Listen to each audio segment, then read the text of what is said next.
Welcome back, ladies and gentlemen, to the European Invitational of Guns of Boom. We are here in Poland. We got 4 great teams. We've seen one go through to the winning bracket already. That was the first team, Knights of Honor, going through. If you missed it, where were you at the start? That's the question. Because you've also missed a drop in the Twitch chat. If you're watching on YouTube and Facebook, well, sorry, can't take part. But if you're on Twitch or getting the Twitch app, get yourself in there. You're going to be able to get yourself drops throughout the day, as well as a big old drop for the grand finals. But we are moving on to game number 2, the second semi-final, winner bracket semi-final, whatever we prefer to call it. However the brackets lay out, it is back-to-back up against YAKUZA. So where do we see this one going? Because these two teams are very close to one another in terms of points as we come into it. My personal favorite, I would say back-to-back, because they finished second, first, second, second. Very consistent performance in this one. Stanislav. Yes, it's interesting thing that back-to-back were actually a bit late to the party because they didn't start from the beginning, but when they came in, they were just dominant. Yes, first and second places. But on the other hand, we have YAKUZA, who were very, very stable throughout the whole Go 4 tournament. So, and I don't know, maybe it would seem that just from the cups, that back-to-back has some better skills from that. But maybe that stability, maybe that the nerves of steel that Hera has, maybe YAKUZA can pull something off here on the offline event. And of course, it's very hard to predict how they're going to perform here live. And Harry, we should talk about form, because coming into this tournament, it was YAKUZA that won the very last online event. So maybe they're going to be carrying that confidence and momentum into this tournament? Yeah, the morality is definitely going to be there. Of course, they met each other in the last final. YAKUZA obviously took it. But you've got to remember, with back-to-back, you can't underestimate these guys. They made it to every single final. That's, you know, that's consistency right there, pretty much. And you couldn't make it up. They've won one, which is the best part. Making it to every final and be perennial second best is like, ooh. Exactly. This is the perennial problem, chokers, effectively. Yeah, so with YAKUZA now, they already got that feeling where they won the last one. So, you know, the morality you're talking about before, they can bring momentum here. But again, it's another story. Can they bring it to this offline event? Can they do the same as they did online? You know, smashing every team going from that last Go 4 into this. And you know what? I think they've got the compatibility to even do that. And that's what's so great about this invitation, is the fact that there's not really a clear favourite as of yet, because that last Go 4 really changed things up a lot. Yes, everything is actually a surprise. That's how I feel, at least, because I don't know what to expect, and that leaves me feeling really thrilled. So we have just a starting scene, but it's really thriving, and I feel that we have the energy to get some incredible teams. And right now, it's hard to say who is going to be the real, forgive me for the joke, juggernaut in this whole thing. And obviously, you know, everyone at home that's watching, that plays in this game, be thinking, how can I take part? Well, these guys have literally just done that. You know, they've got together with their mates or formed a team of the best players that they consider in the game and formed a team and started taking part. Now, you guys are going to be able to do that as well yourself. The Go 4s, they are continuing on next weekend on the 4th of August, and that's all going to be leading up to the next finals that will be taking part in Los Angeles later on in November. But that is the future. We're talking about the now. And let's meet one of our teams. First up, it's back-to-back.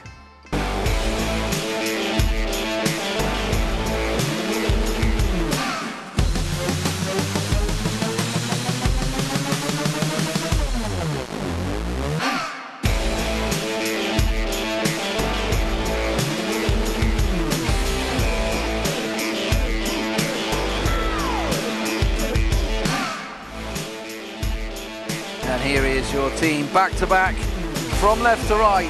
It is going to be Migs opening things up alongside him. Gonza, we've seen him up close and personal with that porcupine a number of times in rehearsals. Killing Machine, he's been living up to his name. And John Wick, he hasn't quite got his jacket with him today. He's looking a little different from himself as well, I noticed. It's just one of those things where, with this team in particular, I'm really looking forward to how Killing Machine does. He's been one of the most consistent players in that entire squad. But one thing you always got to remember is the fact that I always try and pick out maybe a certain player from each team to try and decide whether who stands out and who's going to help the most. But it's quite hard to pick out because one of these players, all of them can actually go off at some stage. But I think Killer Machine just that extra ingredients for this team to, kind of show that slaying power, the fragging power they need to cap any of the objectives and take it from there. Yes, Killing Machine's appearance, I feel, seems kind of not as dangerous as the name and the gameplay that he brings to every tournament. This is just interesting to see. Yeah. And as we mentioned, back-to-back, they have been in almost every single final. Well, certainly the last 4 finals to date. However, you brought it up earlier, the last one being a 3-0 sweep by YAKUZA, their opponents right now. Yeah, it's just completely unexpected. When I saw it back, I was thinking to myself, what have they changed? What have they done to the lineup? Is it maybe some kind of rotation they changed? Maybe a change kind of positioning? Maybe they went through some strategies and tactics which I've seen in previous weeks and thought, what, we'll implement in that and then make it better by introducing it into our playstyle. And it seems like whatever they've done, it's worked so well. And now that they're in an offline environment, like I spoke about before, I want to see if they can continue that streak which they left off from 2 weeks ago. Because you've got to remember, it's been a fortnight since they've all played each other. Maybe they've scrimmed, maybe they've practiced one way or another, maybe some hidden strategies which you'll probably formulate in the future. So I really want to see if they can continue on from that last Go 4.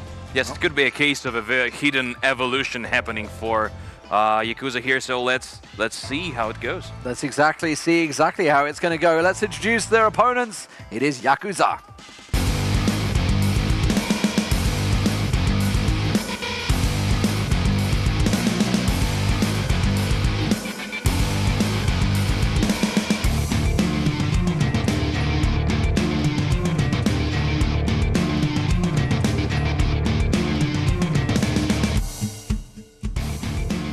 Here is your team, looking very much set and ready to go throughout. Of course, their team is going to be Excellence, Nagata no Goku, Lord Mano, and Divine King.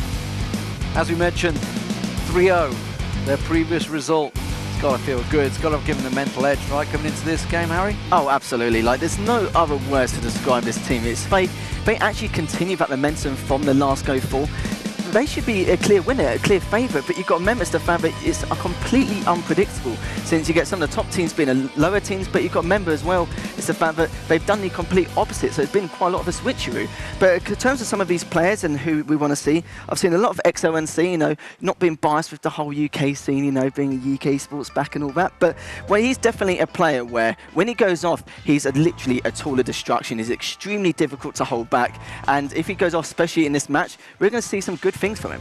And Stanis coming into this game, we're going to have 2 control maps, 2 King of the Hill maps, sorry, and a TDM game, so we're going to get a TDM match in there. First up is going to be Wild West, then Europe Square, and the decider will be Skyscrapers. So we're getting a difference, certainly of maps. Nice to see the 9 map pool being utilized differently. Where do you see this one going then overall, with the King of the Hill being the first 2 games? I'd say this is really interesting for me to see a different type of Saloon play. We'll see how it goes for these 2 teams, but as per usual, the King of the Hill is all about taking the center point. It's all about being very aggressive and asserting dominance. And I'm not sure, so these comebacks like we saw from T-Mac before, this is very exciting and quite rare. And I'm really interesting for me to see if these teams manage to do some sort of break in the dynamic of the flow of the battle. It's just exciting to me. And Harry, they've got to have been watching that first game thinking, do you see what they did there? You see that tactic? They took it, they took control, they went from range. They've got to be thinking, can we do that? How can we? Just those little small talks that you have in your team just before the game begins. Yeah, because in terms of communication, especially in this game, small talk is absolutely vital. In terms of small talk, people may not understand exactly where I'm coming from. When we say small talk, it's all the little things you need to go for in-game. For example, if you want to bait and switch with a teammate, or if you need to actually stay alive, wait for the next hill. There's so many little things to actually kind of add to that setup. So it's going to be interesting to see how confident they are. If they're as confident as the Knights of Honor team, then we could see some interesting things coming from them. And that's exactly it, because we talked about T-Mac and we give him the glory moments effectively of getting those kills, but it's his teammates up front. It's the guys with the porcupines. It's getting in their faces, getting the low health, so he can come in and finish off, so he can get that triple kill or quad kill. That's how it works out, and that's all about your team talk, the communications. which is a big deal. Communications in this. They're all sat next to each other this time. It's not like you're online and you're just like, oh my god, my teammate's terrible. He's sat next to you. You can't do that anymore. You can't. You gotta talk through these problems. You're on a tournament. $40,000 on the line. Well, this is the difference. You know, you're not just playing in your bedroom now, trying to do as much as you can to try and prepare. You're in a completely different environment now. You're in a tournament sector now where it's all to play for, and you only have 2 opportunities in this event. If it's from the winner's bracket or the loser's bracket, it's all to play for. And of course, if it's some of their first on-flying events coming here, you know, they want that chunk of change, but it's the pride of knowing that you're the best in Europe at Guns of Boom. Quick predictions, where are you going to go with this one? Yeah, I think that maybe back-to-back wants some revenge. Maybe there's on the final. Yes, and I don't have any prediction per se, but what I have been feeling from the previous games is a lot of energy coming from both Forza and Jug, and just in the studio, I'm hearing their voices and that energy, and I am interested how much energy can these 2 teams bring to this very real, a very big space. No, it's going to be interesting to see, like I mentioned before, it's consistency versus momentum from the last tournament, and it's going to be extremely difficult to decide exactly where it's going to go. But I'm going with YAKUZA 2-0, mate. You're going with YAKUZA, Stanis? Yeah. Where are you going? Back to back? I will hold off on that. Oh, come on! Sitting on the fence, you're an analyst, you can't do that. I'm really just... let me say, if you really hard press me, I would go for back-to-back. There we go. There we go. We got an answer out of him. Let's get over to your casters. It is Jackie and Mustard. I think he just called me Mustard again. He did. He did call you Mustard. I'm pretty sure I just heard that. Maybe it's the jacket that's given it away. I don't know. This is kind of almost. Should we change? I think I would fit into that. So maybe next time we'll make it a little bit easier. But on that note, I can actually understand why Stanis doesn't want to make a hard prediction, because these 2 teams are incredibly even. We've kind of talked about that in droves, and that's because they are so similar to each other. The previous result of YAKUZA taking that win in our previous go-for was a really, really big result for them because they were sitting on that number 3 spot. And if you are the number 3 spot going into a big invitational, you're not going to be the favorite for obvious reasons. So if you can kind of make that statement early and know that you can go into a big tournament playing for the 40,000, knowing you have what it takes, I think it's going to be good for them. That said, back-to-back, as it's been talked about, they're going to have, you know, somewhat of a chip on their shoulder now. They know they have to kind of live back up to that expectation.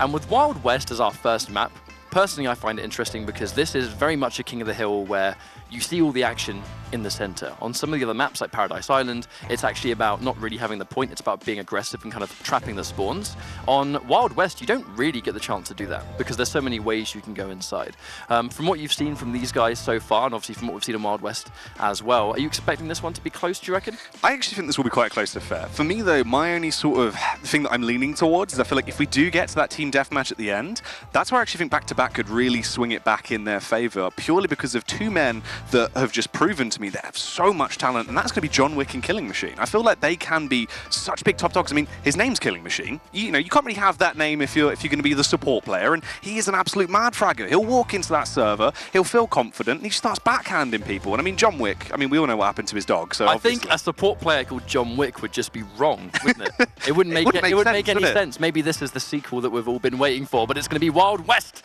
going into our second semi-final in this winner's bracket, back-to-back versus YAKUZA, back-to-back, wanting to regain their reputation as one of the best teams, and YAKUZA trying to stay on top from their previous result. We'll see what happens. So far, though, that's a lot of blue on red. Yeah, but exactly the 2 boys I expected to see being the dealers of death. It's Killing Machine and John Wick just popping off like absolute madmen. The grenades are being chucked in from a distance as well, as there is a bit of a resurgence, and the fight is close so far. YAKUZA looking like they might be able to get the site control here, but the frag's coming back through, but instead it's a brutal kill for excellence and a good defense. We can see just how close things are going. That said, I think they're starting to somewhat run away with it, and Killing Machine instantly really putting a full stop on that and saying, no, you're wrong, here's a grenade kill, and they're going to be playing things sort of back-to-back, no pun intended. It's going to be a little bit of a trade here again. Gonza gets one, Divine King is going to follow up. The headshot's going to add a little bit of bonus as well, and just like that, YAKUZA, they've run away in the time it takes to snap your fingers. Yeah, it's very true indeed. Oh, he had the high ground, but unfortunately he has no legs to keep him standing now. Is excellent, push Migs to death. John Wick as well, blown out the server by the nade.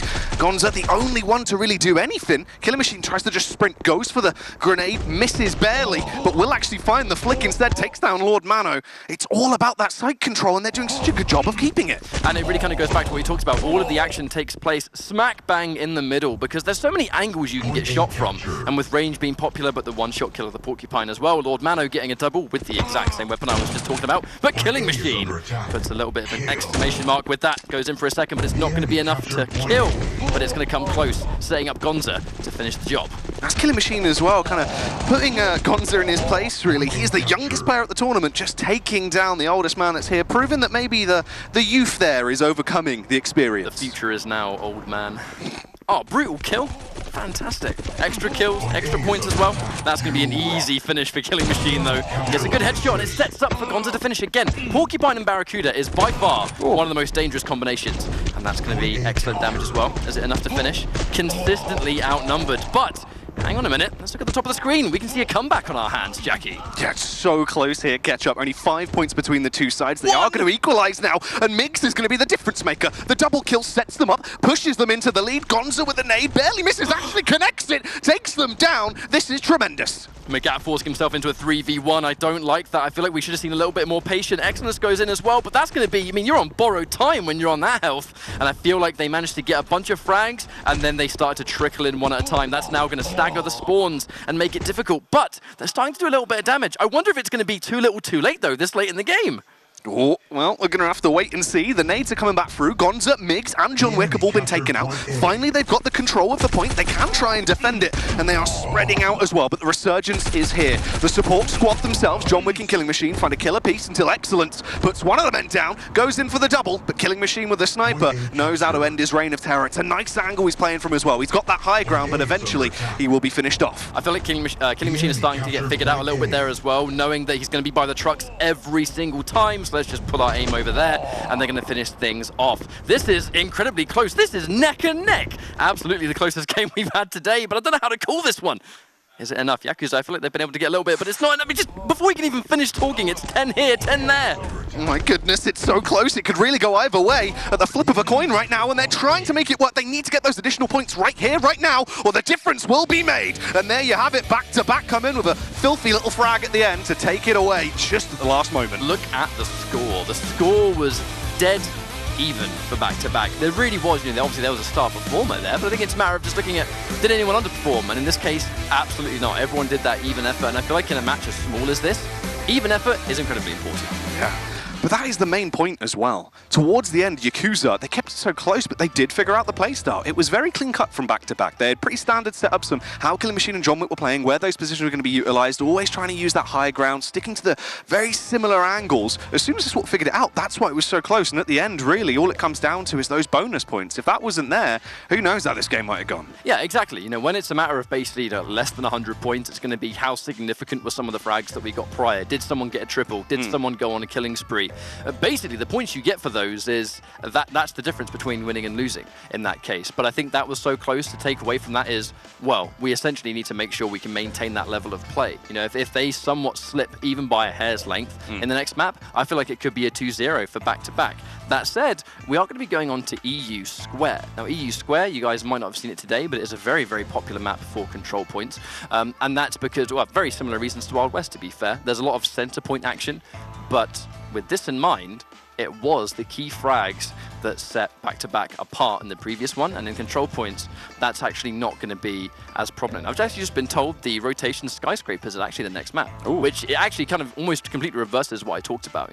In this case, frags are going to be the most important thing by far. Yeah, it's all about the kills then, really. When we get to that point, everyone needs to go huge, and that's the scary factor, because we saw in the early game, I mean, John Wick opens it up, Killing Machine comes in, everyone just racking up those frags. They're getting that accumulator building. You find those free kills, that's 15 points, early game lead that they can build off so dominantly. Getting into team deathmatch, I sort of really was worried for them because that was my decider where I thought back-to-back could take it. Instead, this could be a 2-0, and it's a bit of a scary thought catch-up. But I do think, personally, I feel like YAKUZA, they were able to handle the fights a little bit better, and that's why I would definitely say, I'm going to make the bold prediction that I think this is going to be a 2-1. I definitely think we might see YAKUZA take this map, because whenever they go on Team Deathmatch, they've historically been very, very strong. And it's little things, like on King of the Hill, their locations and their holding points got figured out, and they didn't really have the time to recover, because by the time the adaptation was made and they were basically figured out, they couldn't really recover from it because, you know, it's a matter of, well, we have 1 minute. You know, we respawn maybe 2 or 3 more times and the map's over. Now, in this case, TDM, you can pretty much kind of be here, there, and everywhere, but grouping together, that's what everyone tends to do in this game mode, because it's very hard to do damage to multiple people with the exception of grenades, and with that in mind, you can kind of force people to have to prioritize targets quick fire style, and if they're all doing damage to you and they're more coordinated, they will win those fights every single time. Yeah, well, I mean, basically what we're talking about here, Ketchup, is we need to hold hands, we've been sent on a school trip, and we're going for the buddy system approach. We need to stay as close as we can to each other and not get lost, and that is basically what you see. Trying to play off your buddy, being able to work around each other, you can body block those shots as well. So if someone on your team's low health, they've got a bounty on their head, you don't want them to get that frag for the opposing side. Body block those shots. There's a lot that goes into it, a lot of nuances that are mechanics you might not notice when you first delve into Guns of Boom.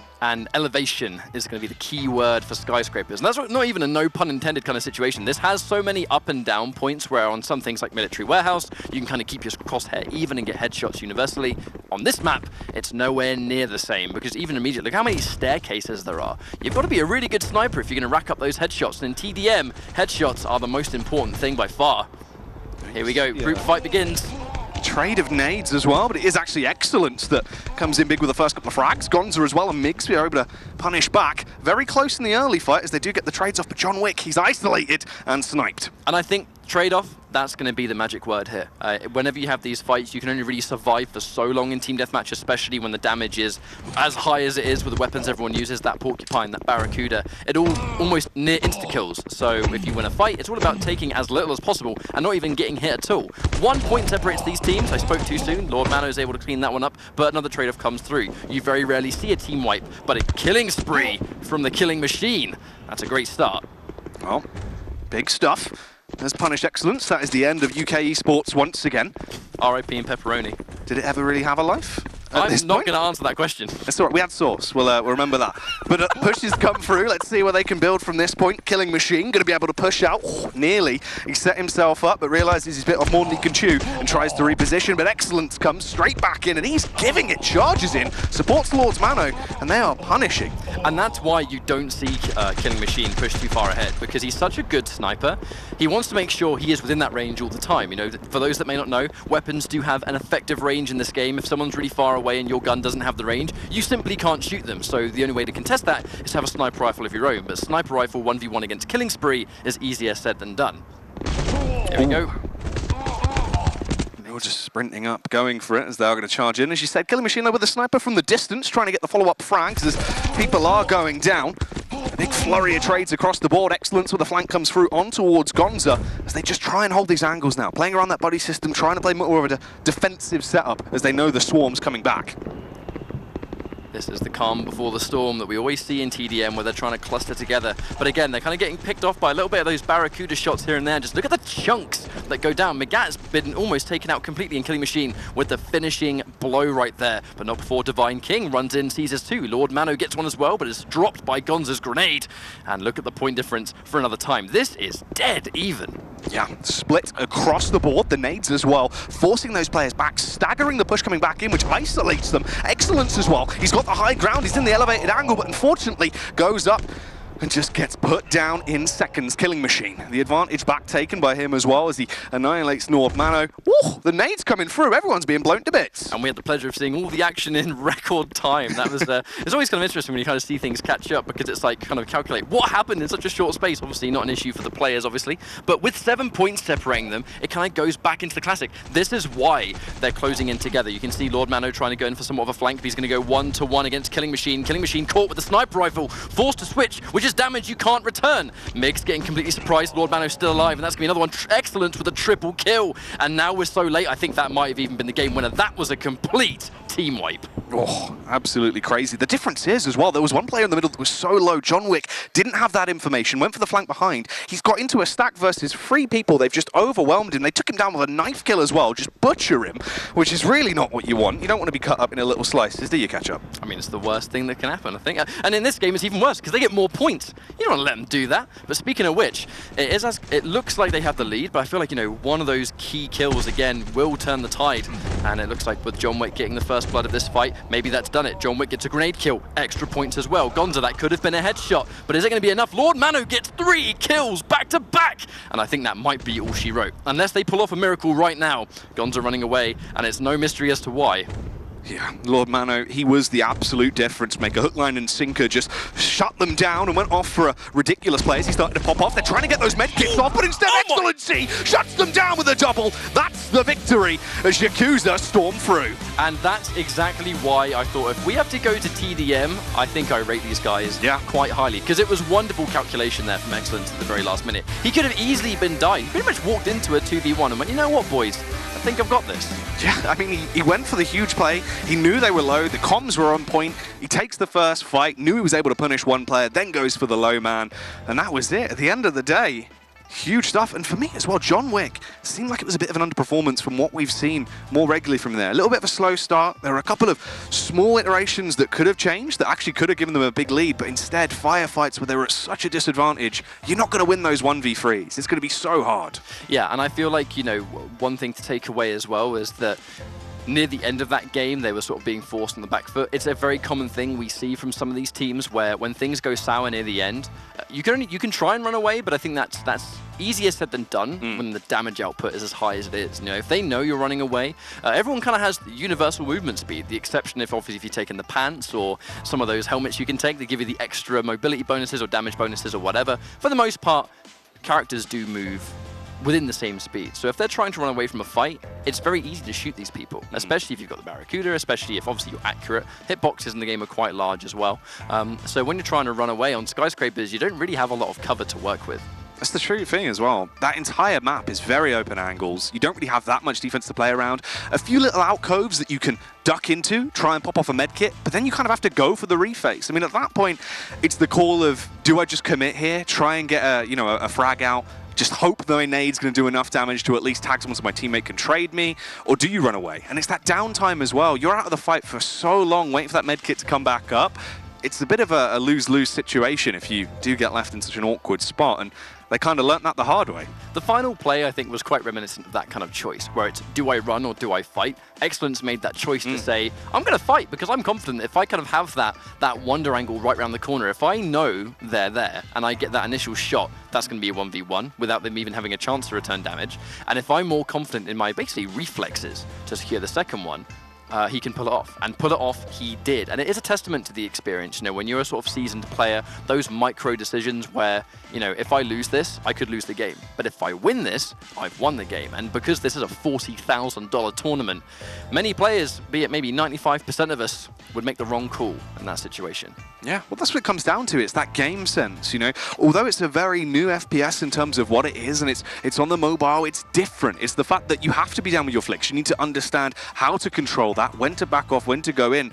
And these players right now are the cream of the crop when it comes to that game sense. They understand how to do it. They've been playing in the Go-Fours. That's where you really build it. That tournament environment is so critical to expanding your growth as a player. And then you get to this position where everything you've learned now amounts to this huge environment where it's going to be stressful, You've got to make that decision when you know everyone's around you. You've got the opposing team just meters away from you sitting there as well, trying to make that call. And it's loud in here. You can hear the call starting to ramp up as it goes on as well. These players are actually starting to get that hype behind them. This is what you want to see. Now here, I can confirm with 100% certainty that it is going to be EU Square, which is the first time you guys at home would have been watching this map today. This is in our rotation for the Go-Fours, so if you've played or watched the Go-Fours, this map will be no stranger to you. But that said, this broadcast, I think, sometimes when you play a map a lot versus teams, similar to how you don't play maps versus teams, it has good points and it has bad points. The good points being you're well-versed in how each team approaches this map, and the bad point is that other teams are well-versed in how you approach this map. So if you're in their shoes, Jackie, would you rather play on a map in this setting that people don't play often, or that they play all the time? I think the thing is, as you're explaining there, it kind of is those cheese picks. The map that both of you haven't really played, and you've played in different environments, you haven't really played in a competitive setting, sometimes can be the best of the set, because you can come in, you can upset, you can sort of really go a little bit crazy. But this is going to be more standardized catch-up, but as a start, it's always going to be a bloodbath. The pickup is going to be the first blood there for Megatti, but a kill coming back through from Migs and Killing Machine as he snipes down Excellence. I feel like Excellence was a little bit too eager right there. Even if he got one of those kills, the point would have gone against them anyway. He would have died. They would have thinned the herd a little bit, but they would have spawned at the same time. I feel like I really would like to have seen them split off a little bit. Surprising to see them all go for A. You actually normally see a couple of people take A and C, which are otherwise seen as guaranteed, and the B is the contested point. Maybe they both kind of had the same idea of let's try and go for the unorthodox strat and take the smaller point first. In this case, it was going to be in back-to-back's favor, but it's swiftly recovered, and for another time, we are dead even here, Jackie. Yeah, but they are absolutely charging in. The confidence is on display. They've retaken that point in a matter of seconds, and you can see that trio proving they're the top dogs. Killing Machine as well, floating just off of the point, not sitting there, not going to be tagged up by the splash damage of the nades that are coming in instead. Trying to get the tags out. I say that, though. They run into their own demise, and there is chunks of death everywhere. Lord Mano getting both a grenade kill and a double kill, which is going to be a nice little bonus. I know those extra bonuses don't make a huge difference in control point. It is going to be about contesting those points. That's the goal here. But that said, you'll never say no when the things are as close as they are. And I feel like they're doing a great job. Yakuza somewhat with the lead, but that's going to be on borrowed time if things go that way. Lord Mano getting a killing spree temporarily, putting them in the lead for another time. But here comes that point on B. Definitely going to see a group fight coming up. Yeah, everyone's stacking up. You have got the flank as well on Megatti around the back, but he's going to be pushed by Gonza as everyone else starts to sprint in. Excellence, looking like maybe he's playing a little bit too confident going into this one off his performance in the second map. Yeah, we definitely kind of look at the point difference, right? Lord Mano with 179, Excellence with 53. Not really to put him on the spot by any means, but I feel like sometimes when a fight doesn't go in your favor, it can sometimes be time to almost reassess. Let's not try and be so brave. That said, they've not been punished heavily because, again, we are exceptionally close in this fight. Right now, it's going to be Yakuza with the lead, but that's only a matter of time until it's going to be overtaken. If we see these headshots come through, which we might do a grenade kill, is that going to be it? Lord Mano gets it! Wonderful combo with the grenade and the porcupine. No one is surviving that. Yeah, if you can get that sight as well, it puts so much more pressure on them. It's not just going to be the constant struggle for B. They'll have to deviate from the plan, try and split up their forces a little bit. Excellence as well. He can get this cheeky play off. He knew Killing Machine was fairly low, finds the initial kill, gets a bit of a tag out as well as he bobs and weaves. But in the end, he goes down, struggled, and faltered at the end. He did a lot of damage, but unfortunately, it's been swiftly undone. Migs looking like he's popped a health kit, which is going to put him back up. Yes, you can't regenerate the armor, but with Divine King getting a double as well, I feel like it might be too little too late again, because even though we can see back-to-back winning these fights, the fights we see Yakuza win, they get the more significant bonuses, and they have the point control as well. That's one of the important things. That natural climb is keeping them on that sort of life support system. A 3v1, Killing Machine is not going to survive that, and now the time it takes to respawn might be too late. With 100 points they're going to get naturally. Yeah, that staggered respawn could be the final now in the coffin, especially when they double up and double down as Gonza gets nailed straight out of the server. The only one that remains is John Wick trying to play around that B site, but it looks like things are going to be up as they are one tick away from taking it, and there it is, Yakuza. The roar as they get excited, they realize they've done it. You were right, they've come in the 2-1 scoreline as they punish with the reverse sweep.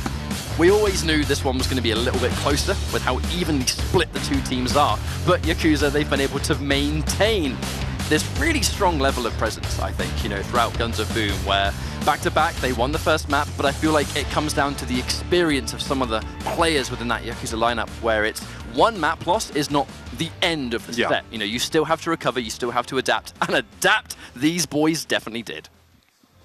As well, it's just the sheer difference in sort of the approach really coming through from Yakuza. It was a turn on the head, really. I mean, Lord Mano basically realized what had to be done, stepped it up majorly, picking his fights very strategically as well. 200 frags to his name, 14 actually. And look at the points. He just dominated.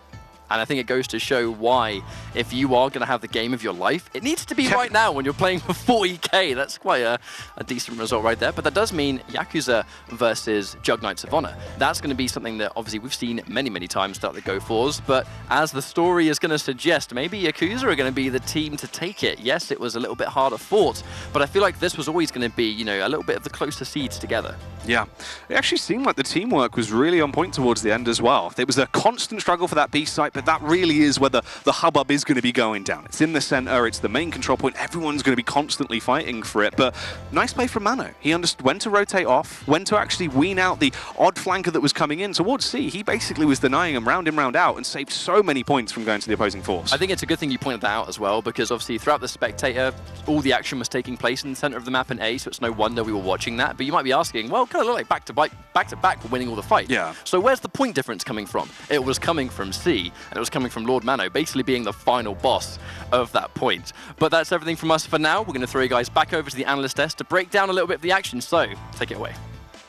Yeah, thank you very much, guys. So, yes, Lord Mano indeed. Not only in-game, but out of game. He is the vocal leader of that team, I can tell you. We heard him definitely calling the shots there, but what a great comeback to start with from YAKUZA. Going 1-0 down in their first offline event, the pressure on them. They didn't buckle. They turned around, got onto TDM, picked it up, and a bit of a hero moment. This was obviously where it went wrong. But even here on Wild West, it was so very close. They fell, I think, 100, 150 points behind at one point after some great plays from back-to-back, and then almost brought it back themselves. That's right. YAKUZA really had a serious issue with Killing Machine. The problem is that he was sniping behind mid quite a lot of the time, but he was being a massive pain. He was being you could say a thorn in their feet just due to the fact that he was consistently sniping but backing off. And if there was any time where the actual team with back-to-back didn't have the numbers to kind of supply that to try and get the cap, they literally could not, because Killing Machine was making sure he was staying alive the whole time. But staying alive in this game is so crucial, because at least that way, even if you haven't got much health to go into that, you can heal and then bait and switch one of the other teammates. And Killing Machine did that so well, as well as the rest of the guys on back-to-back on that map. Yeah, and you can see it there. It was over 100 points separate them for a long period of time, but they pulled it back to around about 900, very, very tight between them. So even on the map they lost, it was still a very close performance, which I think showed as they went forward to the next two maps, Stanis. Yes, I agree. I do feel that during the long rage periods, the Killing Machine actually had sort of a suppressive fire, that the sniper battles usually, in my opinion, went two back-to-back, but Harry YAKUZA did so well with the close to mid-range combat on the TDM. It was absolutely amazing to see, and Lord Mano, of course, is the pinnacle of that. You say that, and excellence actually on the, as they mentioned themselves, the UK spawn being represented there, stepping up, got himself 12 kills, 6 deaths, so doubling his frag count there. But then we moved here onto Europe Square, and Lord Mano 14 and 7, absolutely going mental on C. And for a time at the beginning you thought, oh, back-to-back had got this, they were starting to take the points, but then Mano just stepped up. I know, it was like his godlike nades were just absolutely ridiculous. He couldn't have done better even if he tried. But the talking point was the strategic side of YAKUZA. It was the fact that they were always going in clumps of 2s and 3s all the time, waiting for them to come out from the double-decker and then coming round afterwards. But one of the crucial points I want to talk about is back-to-back. It was the fact that they weren't trading as well towards the end. They started trying to contest the hill one at a time, and obviously that's right. That's right. They weren't, whereas you always saw, as you mentioned, 2s and 3s. They were always there, strength in numbers. That's right. Yeah. And YAKUZA literally just always had the numbers. But when it's towards the end of that kind of game and it's game 3, you know, you do tend to panic a little bit, no matter what environment you're in. And I think they were just trying to see that like the point lead was getting quite large. They had to do something drastic, but sadly it just wasn't for them in the end. Yeah. So 2-1. We have our winner bracket finalists now, Stanis. Is it the two teams you'd expect, Jug versus YAKUZA? No, I'd say that I feel like all the teams are really strong. That's why I was very I wasn't sure about making a guess who is going to win, because that stability of YAKUZA actually paid off. So as you see, the experience of playing in the cups and being there from the beginning, it seems like that actually they managed to evolve and they managed to learn like new tactics, and they really used their experience. Adapted. And clearly, as we could hear, because they were sat right behind us, the communications was very strong from YAKUZA. They were very strong. Mano being a big strong caller, is like A, C, C, C, C, C, pressure on C, and it was just a lot of really clear comms, which is great to hear, because often you'll have teams and it will just be all 4 people talking at once. It's a clear shot call, and that's what we like to see. So we're going to be going to a break. When we come back, I believe it's going to be the winner bracket finals. It may be the lower bracket, I'm not too sure. Either way, we'll find out and see you after the break.